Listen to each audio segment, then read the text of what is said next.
इन्नल हम्दुलिल्लाह वस्सलातु वस्सलामु अला रसूलिल्लाह व आलिहि व सहबिहि व मन वाला। अऊज़ु बिल्लाहि मिनश शैतानिर रजीम। बिस्मिल्लाहिर रहमानिर रहीम। व मा आताकुमुर रसूल फखुदूहु व मा नहाकुम अन्हु फंतहू। रसूल जो कुछ तुम्हें दें उसे ले लो और जिससे रसूल रोक दें उससे रुक जाओ। कुरान करीम की आयत बतलाती है कि दीनी मसला में हम इक्तदा करें उसकी जो हमें नबी सल्लल्लाहु अलैहि वसल्लम से मिली है, और अल्लाह के रसूल सल्लल्लाहु अलैहि वसल्लम से हमें कुरान भी मिला है और अल्लाह के रसूल सल्लल्लाहु अलैहि वसल्लम से हमें अहादीस रसूल भी मिली है। इन्हीं दोनों की असलन हमें और आपको इक्तदा करनी है। यही मसदर शरीयत है, किताब व सुन्नत। हम दलाइल शरीयत की बात नहीं करते हैं, हम मसदर शरीयत की बात करते हैं कि दीनी बातें कहाँ से साबित होंगी? कुरान से और हदीस रसूल से। जहाँ तक दलाइल की बात है तो हम कुरान की दलीलों को भी मानते हैं और सुन्नत को भी मानते हैं, हदीस रसूल को, और इन्हीं दोनों की रोशनी में हम इजमा को भी दलील मानते हैं और क़ियास को भी दलील मानते हैं। और किताब व सुन्नत में अगर इजमा को दलील ना माना गया होता और कुरान व सुन्नत में अगर इस बात को सराहना गया होता कि हाँ इजमा कोई चीज़ है, तो हम इजमा को नहीं मानते। किताब व सुन्नत में भी अगर क़ियास की दावत ना दी गई होती और गायब मसाइल को मौजूदा मसाइल पर परखने की तरफ इशारा कुरान में ना किया गया होता, हदीस रसूल में इसकी दावत ना दी गई होती, तो हम क़ियास को भी नहीं मानते। लेकिन दलाइल शरीयत कुरान भी है, सुन्नत रसूल भी, और इसी तरीके से क़ियास और इजमा भी। अल्लाह ताला ने कुरान में फरमाया कि जो रसूल दे उसे ले लो और जिससे वो रोक दे उससे रुक जाओ। दीन के नाम पे जिस चीज़ को रसूल सल्लल्लाहु अलैहि वसल्लम ने नहीं दिया है उसे हमें कहीं से लेने की ज़रूरत नहीं है। दीन की कोई भी बात रसूल सल्लल्लाहु अलैहि वसल्लम ने छुपाई नहीं। आप इस दुनिया से जाने से पहले आपने सहाबा को सब कुछ पहुंचा दिया है। ज़रा हम देखते हैं कि जश्न मिलादुन नबी जिसे आजकल लोग बहुत धूम से मनाते हैं, तो जश्न मिलादुन नबी का मौजिद कौन है और इसकी इब्तिदा कहाँ से हुई है? इसका मौजिद मुइज़ लिदीनिल्लाह है। किसने कहा और कहाँ कहा, इसको हम जिक्र करते हैं। ज़रा देखिए, अल्लामा मक़रिज़ी ने अपनी किताब अल-ख़ुतत के अंदर जिक्र किया है, जिल्द नंबर 1 सफ़ा 49 पे मौजूद है। इसी तरीके से सुबहुल आशा के अंदर मौजूद है, अल्लामा कलकशंदी की किताब है, जिल्द नंबर 3 सफ़ा 498 के अंदर मौजूद है। तारीख़ुल इहतिफ़ाल बिल मौलिद नबवी सफ़ा 69 पर मौजूद है, अल्लामा सुंदूबी की किताब है। अहसनुल कलाम सफ़ा 44 पर मौजूद है, मोहम्मद बख़ीत मुतीई हनफी की किताब है। मुहज़रात अली फ़िक्री के अंदर भी मौजूद है, सफ़ा 84 पे। अल इब्दा अली महफूज की किताब है, सफ़ा 126 पे मौजूद है। हाफिज़ इब्न कसीर रहमतुल्लाह की माया नाज किताब अल बिदाया व निहाया के अंदर भी मौजूद है, जिल्द नंबर 11 सफ़ा 117 पे।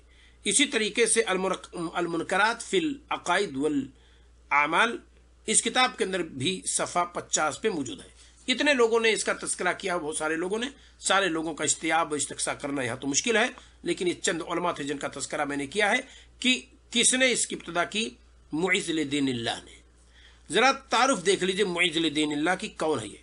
मुइज़ लिदीनिल्लाह एक फ़ातिमी उबैदी बातनी खलीफा था, और बातनी ये शियों का एक ग्रुप है, रवाफिज़ का एक ग्रुप है। उबैदी इसको क्यों कहा जाता था? इससे पहले हम ये जान लें कि यह शख्स यानी मुइज़ लिदीनिल्लाह ये सरज़मीन मिस्र में कब पहुंचा? 362 में इसने सरज़मीन मिस्र में कदम रखा। किसने लिखा है इसको? अगर आप देखना चाहेंगे तो अल-मुनकरात के अंदर मौजूद है, किताब का नाम अल-मुनकरात, सफ़ा 50 पे। इसी तरीके से इसके अकीदा और मसलक के ताल्लुक से आप जानना चाहेंगे तो इसके ताल्लुक से बात वाज़ेह रहे कि ये राफ़िदुल मसलक है, अहले सुन्नत वल जमात से इसका कोई ताल्लुक नहीं है। लिहाजा अहले सुन्नत वल जमात को ये ज़ेबा नहीं देता कि जिस चीज़ की ईजाद का सहरा ऐसे लोगों के सर रहा है उसे दीन समझ करके हम और आप लें, बल्कि इसे हमें परहेज करना चाहिए।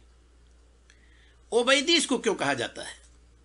उबैदी इसको इसलिए कहा जाता है कि उबैदुल्लाह इब्न दीसान के घराने से था और उसी के नस्ल से था। उबैदुल्लाह इब्न दीसान कौन है?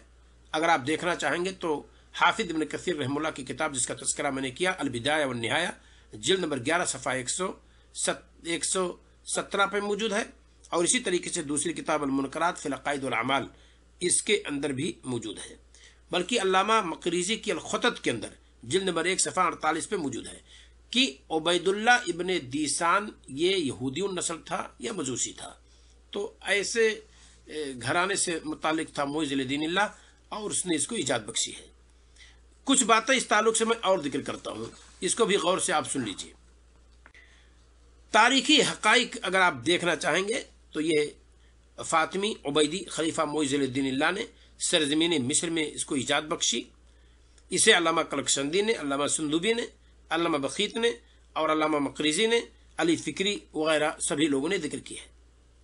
بعض لوگوں کا کہنا ہے کہ اس کی ابتدا الملک المظفر ابو سعید کوکری نے کی ہے، یا کوکپوری نے۔ ابو سعید کوکری بن علی بن حسن بن علی بن بختگین، یہ پورا نام ہے الملک المظفر کا۔ اسے کس نے ذکر کی ہے؟ حسن المقصد فی عمل المولد، علامہ سیوطی رحمہ اللہ کی کتاب ہے، اسی سے یہ بات نقل کی گئی ہے۔ آپ اس کو دیکھ سکتے ہیں، حکم الاحتفال بالمولد النبوی والرد علی من اجازہ، جلد نمبر 1 صفحہ 34 پہ یہ چیز موجود ہے۔ اور یہ کتاب 2 جلدوں میں، اس میں کئی رسائل اس کے اندر موجود ہیں۔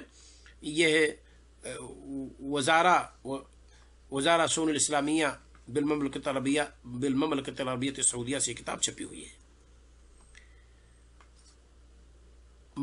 الملک المظفر ابو سعید کوکری، میں نے کہا کہ اس نے اس کو ایجاد بخشی ہے، یہی بھی ایک قول ہے، لیکن علی بن حسن بن عبد الحمید کہتے ہیں کہ یہ قول باطل ہے۔ المورد فی العمل المولد انہی کی تحقیق ہے، علی بن حسن کی، اس کے صفحہ 9 پر حاشیہ نمبر 1 میں لکھتے ہیں کہ یہ قول باطل ہے۔ راجح قول کیا ہے کہ اسے ایجاد کس نے بخشی؟ معز الدین اللہ نے۔ لیکن یہاں تھوڑی سی بات ہم اور واضح کر دیتے ہیں، اور شاید دونوں قول کے مابین حل بھی ہمیں اور آپ کو مل جائے۔ بقول ابو شامہ، ملک مظفر نے شیخ عمر بن محمد ملا کی تقلید کیا تھا اس بابت، ہوا اول من احدثہ، اور یہ پہلا شخص ہے جس نے اس کو ایجاد بخشی، یہ ابو شامہ کہتے ہیں۔ الباعث علی انکار البدع والحوادث، اس کے صفحہ 13 پہ موجود ہے۔ لیکن سبت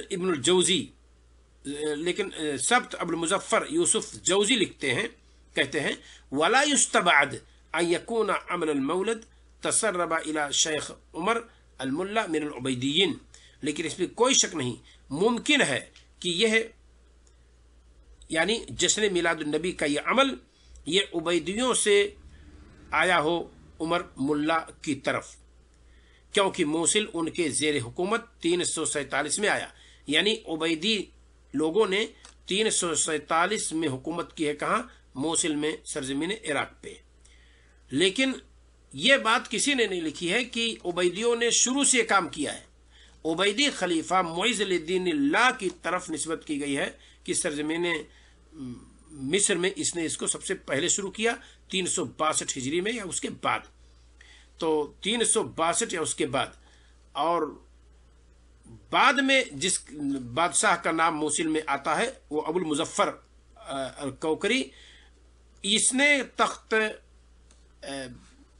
یہ تخت پر بیٹھا ہے اپنے باپ کے انتقال کے بعد 563 میں۔ اب یہ اگر کہا جائے کہ ملک مظفر نے اس کو شیخ عمر بن محمد ملا سے لی ہے، تو یہ اپنے ملک میں کب ایجاد کیا اس کو؟ 563 میں۔ تو جب اس کی حکومت مصر سرزمین موصل سرزمین عراق میں 563 میں آئی ہے، اور اس کا عمل اگر یہ قرار دیا جا رہا ہے، تو اس کا مطلب ہے کہ 563 کے بعد ہی چیز آئی ہوگی وہاں 563 میں، جبکہ معز الدین اللہ نے 362 ہی میں سرزمین مصر میں اس کو ایجاد بخشی۔ یہ کہہ سکتے ہیں کہ 563 میں سب سے پہلے عراق کی سرزمین پر ملک المظفر ابو سعید کوکری نے یا کوکپوری بوری کچھ لوگوں نے لکھا ہے، اس نے اس کو ایجاد بخشی۔ تو خصوصی طور پر سرزمین عراق میں اگر آپ ذکر کرنا چاہیں تو اس کا نام لے سکتے ہیں، ورنہ ابتداً جس نے اس کو شروع کی ہے معز الدین اللہ، وہ 362 کے اندر، اور کہاں پہ؟ سرزمین مصر کے اندر۔ اور حافظ ابن کثیر رحمہ اللہ نے لکھا ہے کہ ملک المظفر ابو سعید کوکری کی حکومت سرزمین عراق پہ موصل کے اندر سیر عالم نبلا میں انہوں نے ذکر کی ہے، کب آئی ہے؟ 563 में अपने बाप के इंतकाल के बाद तख्त नशी हुआ। ये सीर आलम नुबला में जिल्द नंबर 22 सफ़ा 335 पर आप इसको देख सकते हैं। तो जब अबू मलिक अल-मुज़फ़्फ़र अबू सईद अल-कोकरी की तरफ निस्बत करेंगे कि इसने सबसे पहली इजाज़त बख्शी है, तो इसकी हुकूमत 563 में आई है। तो 563 में ये बात कही जा सकती है, लेकिन इससे पहले ही साबित है ये क्या कि मुइज़-उल-दीन ने 362 में इसको इजाज़त बख्शी है। कहाँ पे? सरज़मीन मिस्र में। तो यह दोनों कौल का हल है